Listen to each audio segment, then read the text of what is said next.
In this talk, I'm going to demonstrate how to integrate Jupyter Notebook with the audio programming language SuperCollider using a new piece of software called sckernel written by me, Andrew Davis. Jupyter Notebook is an open source application for presenting code interactively. Its popularity has risen steadily over the last several years and has become an important tool in the fields of data science, the physical sciences, and other data-driven domains. Here I'll show how to use Jupyter Notebook with SuperCollider, a powerful platform for audio synthesis and algorithmic composition. Integrating both applications offers a unique way to interact with SuperCollider code and has some real advantages depending upon the application. I'll walk through how to use Jupyter Notebook, connect it with SuperCollider, and demonstrate its use for audio purposes. I'll show how using Jupyter Notebook benefits both musicians and educators alike.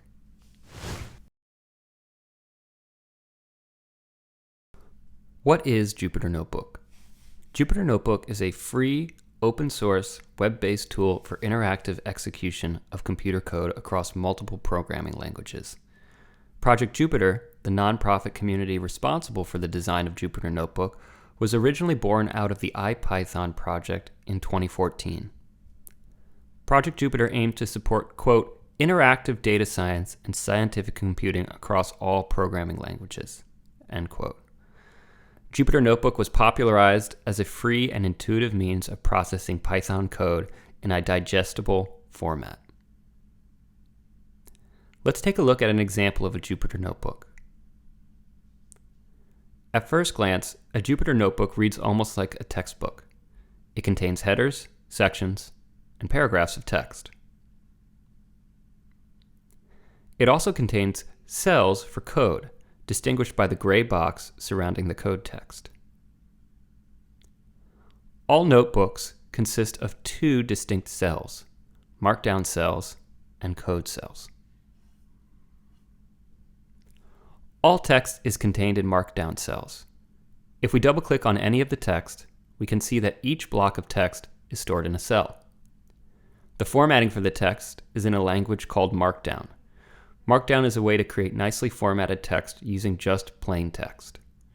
For most purposes, we can simply type as we normally would into a Markdown cell, and it will render properly. But if we would like to add elements such as headers, images, equations, or links, there is special syntax required to do so. Code cells display runnable code with syntax highlighting. The cells in this notebook are for the programming language Python. Each cell can be run dynamically in the browser. To do so, we can click the Run button at the top of the window, or simply hit Shift-Return if on a Mac. When we do so, we get output. We can change the contents of the cell and run it again. You'll see that now we get different output. For educators, this is a real boon. Students can open up a notebook and read the markdown cells just like a textbook. The code cells then serve as examples that students can tinker with to reason about behavior. Jupyter Notebook can also incorporate mathematical equations, visualizations, and links to external materials. For example, here's a short snippet of code to compute the discrete Fourier transform using Python. You can see that we can nicely display mathematical equations.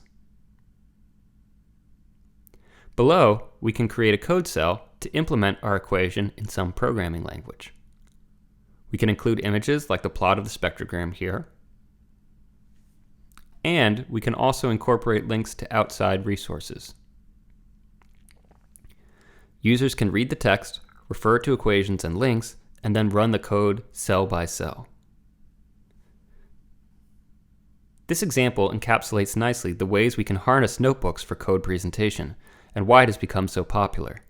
Jupyter Notebook's easy-to-use interface for running code, clear presentation of explanatory text, and multimedia support make it an ideal choice.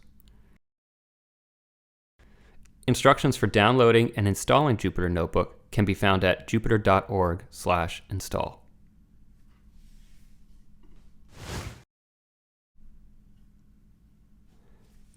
Jupyter Notebooks can be adapted to any language provided there is a kernel for that language. Jupyter Notebook comes out of the box with Python as its default language, with an enhanced version of Python called IPython as its kernel. Therefore, all code cell text in the notebook I just showed was treated as Python code. To adapt the code cells to work with SuperCollider, one has to create a kernel for that language. My software that I'm showing you today is called sckernel, and it provides a kernel for the SuperCollider language. Code cells with sckernel are treated as code for the sclang language, SuperCollider's front-end language used to communicate with its audio server. sckernel also enhances the normal notebook interface by adding a post window. Users of SuperCollider will recognize it as similar to the post window in the SuperCollider IDE. The diagram at the top shows the flow of information from notebook to audio output. Users execute code cells within the notebook. That information gets sent to sckernel, which contains a running instance of SuperCollider's interpreter for sclang. Sclang processes that information and sends any audio information to SuperCollider's audio server to produce sound. Any information that needs to be posted is routed to the post window. To install sckernel, please head over to the GitHub page for the project, github.com/andrewdavis33/sckernel. The front page contains instructions on how to install, as well as the prerequisites needed before installation. You will need a working installation of Python, Jupyter Notebook, and SuperCollider before installing sckernel.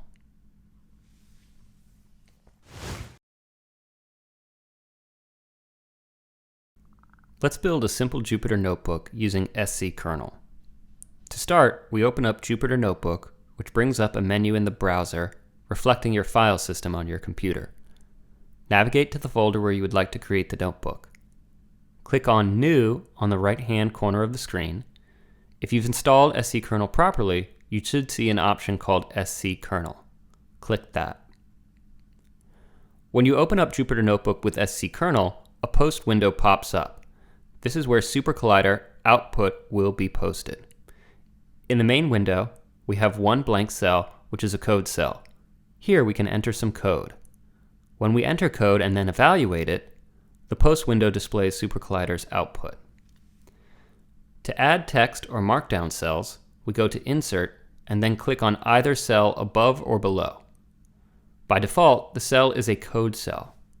To change it to markdown, click on Cell and select Cell Type, then Markdown. Now we can enter some text. When we are done, we simply run the cell and it will display the text. Let's create some sound. We'll add a new code cell. We will use that to boot the audio server. We'll create one more code cell, and then we'll create a synth def to play a simple sine wave.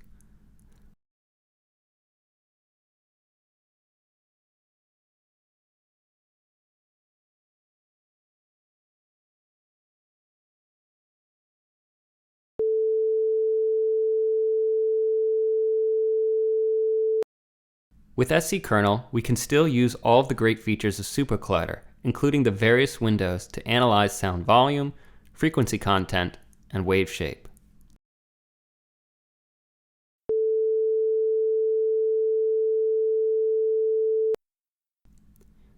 Let's add a little more text to format this code more nicely. I'll get rid of some of the extraneous cells and add a header. Headers can be created in Markdown by prepending the hashtag before the title. If we are happy with our notebook, we can save it and give it a name. Now we can send it, like any file, to students, musicians, and performers. Jupyter Notebook does have a nice feature though, where we can export our notebook into a variety of formats. For example, if we click on HTML, we can get an HTML page. As an educator, I use this all the time to generate annotated class notes to post on course websites.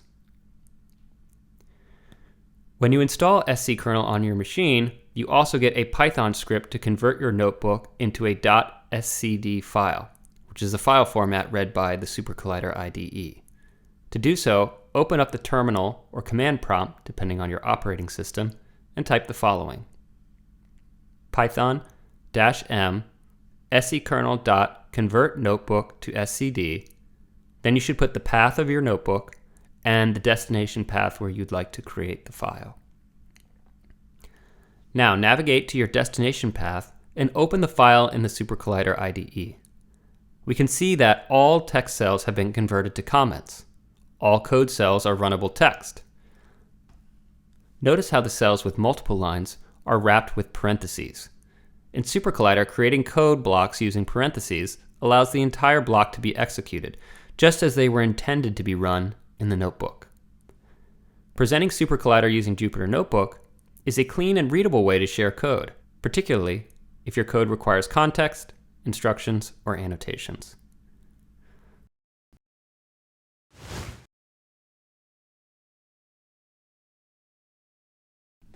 Let's take a closer look at the file structure of sckernel. To find where sckernel is installed on your machine, first launch Python from the command line. On a Mac, this can be done by starting the application called Terminal. For a PC, this is the command prompt. To launch Python, simply type Python and hit Enter. Now enter the following two lines of code. Import sckernel and sckernel.__file__. This will display the file path where we can find sckernel. Quit out of Python by hitting Ctrl-D on a Mac or Ctrl-Z plus Enter on a PC. Now go to that location using your file browser. I'll do it quickly from the command line. Once you've found the correct file path, you should see several files. The heart of sckernel is a file called sclangsub.py. This is the file responsible for managing incoming traffic from the notebook and routing it to SuperCollider. You can actually run this file straight from the command line by writing python sclangsub.py. Notice that we get the same post window and can interact with SuperCollider from the command line. You can of course do the same with just sclang, but using sclangsub provides the addition of a post window. Most of the other files are smaller and meant to properly integrate SuperCollider with the notebook.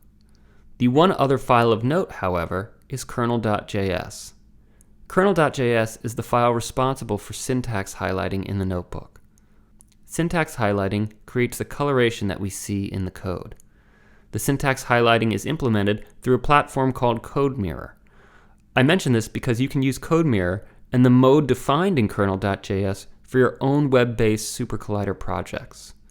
This syntax highlighting follows the exact same highlighting structure of the SuperCollider IDE.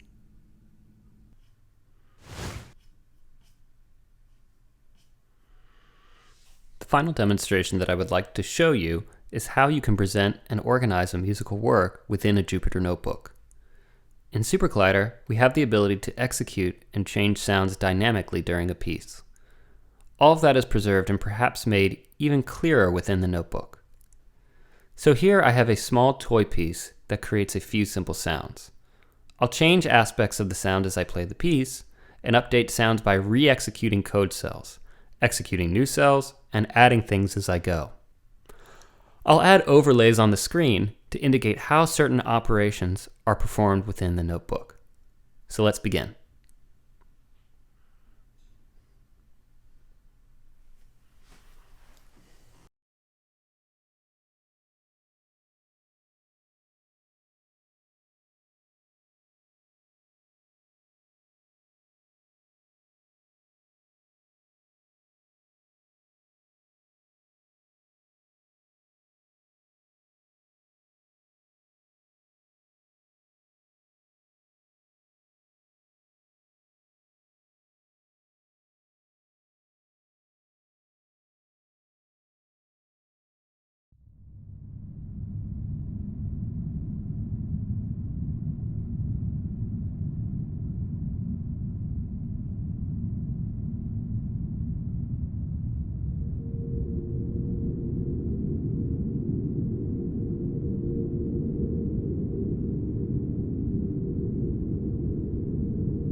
For educators and academics, presenting code in a well-annotated and digestible format is imperative.